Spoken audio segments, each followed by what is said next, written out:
बिस्मिल्लाहिर्रहमानिर्रहीम। मेरा नाम प्रोफेसर ब्रिगेडियर डॉक्टर अनवारुल हक है। मैं हमीद लतीफ़ हॉस्पिटल में नाक कान और गले के अमराज का स्पेशलिस्ट हूँ और इस फील्ड से मेरा तकरीबन 33 साल से ताल्लुक़ है।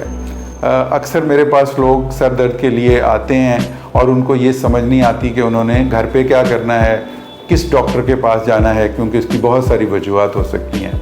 तो मेरा आज का मकसद ये है कि आपको पता चले कि सर दर्द की क्या क्या वजूहात हो सकती हैं और कैसे आप इसको लेके आगे चल सकते हैं। सर दर्द मुख्तलिफ़ तरह का हो सकता है कि डल किस्म की हेडेक हो, शदीद हेडेक हो, थोड़े पड़ते हों, एक तरफ हो, दोनों तरफ हो, कुछ करने से हो, कुछ किए बगैर हो। तो इसको हम दो में डिवाइड करते हैं, एक प्राइमरी हेडेक और एक secondary headache. Primary headache basically वो होती है जिसका किसी टेस्ट में नहीं आता, किसी लेबॉर्ट्री के टेस्ट में नहीं आता, सीटी स्कैन, एक्सरे में नहीं आता, एमआरआई में नहीं आता, लेकिन मरीज़ को शदीद दर्द होती है और अक्सर औकात यही वजूहात होती हैं। सेकेंडरी सर दर्द बहुत कम लोगों में होता है। तो प्राइमरी में हम मिग्रेन है, मिग्रेन आम तौर पे होने से पहले पता चल जाता है। एक तरफ होता है, आँख में चमक पैदा होती है या आँख में प्रेशर पड़ जाता है, कोई टिंगलिंग सेंसेशन आती है या भारी हो जाता है सर, उल्टी आ जाती है, तो आम तौर पे इसका पहले पता चल जाता है। और जब सर दर्द बाकायदा शुरू होता है तो उसकी खुसूसियत ये होती है कि वो नब्ज़ के साथ चलता है, ऐसे लगता है जैसे सर में कोई हथौड़े मार रहा है, और आम तौर पे एक तरफ होता है लेकिन दोनों तरफ भी कई दफ़ा हो सकता है। और इसमें बंदे को बुरी शोर और रोशनी आम तौर पे बहुत बुरी लगती है। फिर क्लस्टर हेडेक की तरफ आते हैं कि क्लस्टर हेडेक में भी ये आम तौर पे जिन लोगों में होता है ये कुछ हफ्ते से लेके कुछ महीने तक चलता रहता है। आम तौर पे एक ही वक्त में होता है और कुछ देर रहता है, उसके बाद ये ख़त्म हो जाता है और अक्सर औकात ये रात के वक्त होता है। और डल किस्म का हेडेक होता है लेकिन कई दफ़ा शदीद भी हो सकता है। इसकी ड्यूरेशन ज़रा ज़्यादा लंबी होती है और फिर दरमियान में ख़त्म होता है तो कई दफ़ा बड़े लंबे अरसे के लिए ख़त्म हो जाता है। उसके अलावा एक्सरसाइज करने से हेडेक हो सकता है, कफ़ करने से हेडेक हो सकता है, और जिसमें सर में बेसिकली कोई ऐसी वजह नहीं होती। फिर जिनसी ताल्लुक़ कायम करने से होता है, वो भी दो तरह का, डल हो सकता है या शदीद हो सकता है, थोड़ी देर के लिए हो सकता है, ज़्यादा देर के लिए हो सकता है। फिर हम सेकेंडरी हेडेक की तरफ आते हैं। सेकेंडरी हेडेक में बेसिकली कोई ना कोई वजह होती है जो किसी टेस्ट के अंदर आ सकती है, डॉक्टर को नज़र आती है, मरीज़ को पता चल जाता है, लेकिन होती उसमें भी सर के अंदर दर्द ही है। लेकिन ये मामूली बीमारी होने के अलावा ये किसी शदीद बीमारी का पेशगामा भी हो सकती है।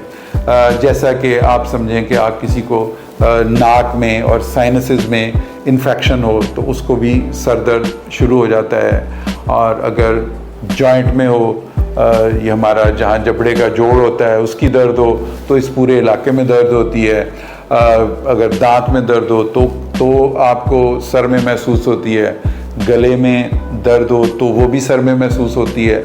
और कई दफ़ा गले के कैंसर की वाहिद अलामत सर में दर्द जो है वो भी हो सकती है। उसके अलावा दिमाग की अगर इन्फेक्शन हो या दिमाग के इर्द गिर्द जो झिल्लियाँ हैं उनकी इन्फेक्शन हो तो उस वजह से होती है। कान की इन्फेक्शन की वजह से हो सकती है। फिर इस इलाके में किसी भी चीज़ में कोई प्रॉब्लम आती है, कोई जो हमारी खून की नालियाँ हैं वो अगर कहीं से फूल जाएं या जो नसें हैं उनके ऊपर कोई खून की नाली प्रेशर डालना शुरू कर दे, या यहाँ पर एक स्टाइलॉइड प्रोसेस होता है वो अगर लंबा हो, वो किसी नस के ऊपर प्रेशर डाले तो उससे मतलब वो हो सकता है, उसमें सर दर्द हो सकता है। अब हम इसके इलाज की तरफ आते हैं। आम तौर पे प्राइमरी के लिए तो जो इलाज है कि सर दर्द की दवाई खाने से ठीक हो जाता है, लेकिन आम तौर पे मिग्रेन या क्लस्टर हेडेक में इंसान को क्वाइट एनवायरनमेंट चाहिए होता है, उसको रोशनी, उसको काम छोड़ देना चाहिए, उसको अपने बेडरूम में जाना चाहिए, लाइट्स ऑफ कर देनी चाहिए, हर किस्म की डिस्ट्रैक्शन, मोबाइल वगैरह यूज़ नहीं करना चाहिए और आराम करना चाहिए। सर दर्द की गोली खानी चाहिए और बेहतर है कि सो जाए थोड़ी देर के लिए, और आम तौर पे सोने से ये ख़त्म हो जाता है। प्राइमरी हेडेक के लिए इतना ही काफ़ी होता है। لیکن سیکنڈری ہیڈ ایک کی چونکہ کوئی نہ کوئی وجہ ہوتی ہے اور وہ وجہ سیریس بھی ہو سکتی ہے، تو اس لیے اس کو رول آؤٹ کرنا ضروری ہوتا ہے۔ تو جس بندے کو کبھی کبھی درد ہو تو اس کو سر درد کے لیے دوائی کھانے میں کوئی حرج والی بات نہیں ہے، آرام کرے، دوائی کھائے اور وہ ٹھیک ہو جائے۔ لیکن اگر سر درد پرسسٹ کرتا ہے، زیادہ عرصہ رہتا ہے، بار بار ہوتا ہے، تو ہو سکتا ہے کہ وہ پرائمری ہیڈ ایک ہی ہو جس کی کوئی خاص وجہ نہ ہو اور اس کا کوئی خاص علاج بھی نہ ہو، لیکن اس کی تشخیص ہونا ضروری ہے تاکہ اس کا علاج ہو سکے۔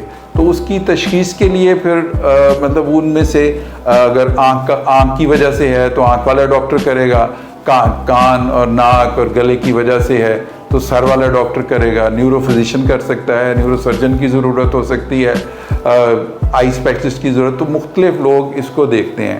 تو بیسیکلی یہ جو انسان کی علامات ہوتی ہیں ان سے ہم یہ پتہ چلاتے ہیں کہ اس کو ان ٹیسٹس کی ضرورت ہے، تو اس کے مطابق پھر اس کے فردر اس کو لے کے چلتے ہیں اور علاج کی طرف آگے بڑھتے ہیں۔